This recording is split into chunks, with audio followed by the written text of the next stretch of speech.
Sa ikalawang pagkakataon natangay ang laman ng vault ng isang bahay sanglaan. Naganap po yan sa lungsod ng Quezon. Ang mga suspect sumabay sa pagpasok ng mga empleyado ng sanglaan. Si Emil Sumangin, naka-alerto 24, eksklusibo. Hindi man lamang daw na ilang sa mga motorista at mga taong nagdaraan ng mga suspect para ang pang-hold up nila ay maisakatuparan. Hindi kinailangang puwersahin pasukin ng mga hold-upper ang pawn shop sa Luzon Avenue, Barangay Matandang Balara, Quezon City. Hindi rin sila nagkunwaring mga kliyente. Ang modus ng grupo, sinabayan ang pagpasok ang mga empleyado na magbubukas pa lamang ng sanlaan.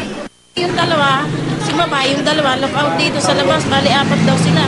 Dalawa raw sa mga suspect ang sumabay sa pagpasok ng empleyado. Tinutukan ng baril ang mga biktima. Habang ang dalawa pa sa kasamahan ng mga suspect, nag-antabay sa labasan at nagsilbing lookout. Hindi nagtagal, natangay na ng mga hold-upper ang laman ng vault, pati na ang mga relo at cellphone ng mga empleyado. Tumakas sa mga suspect, sakay ng dalawang motorsiklo. Kinuha daw pati yung cellphone at saka sinising ng mga tayaler eh. Ayon sa pulisya, walang 5 minuto, natangay ang kalahating milyong pisong halaga ng pera at alahas.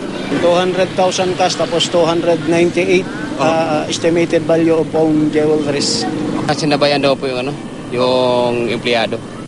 Sinusubok ng QCPD na ma-retrieve ang laman ng CCTV ng pawn shop sa pag-asang makikilala ang mga hold-upper.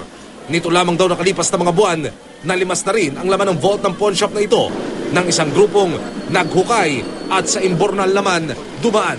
Emil Sumangil, naka-alerto, 24.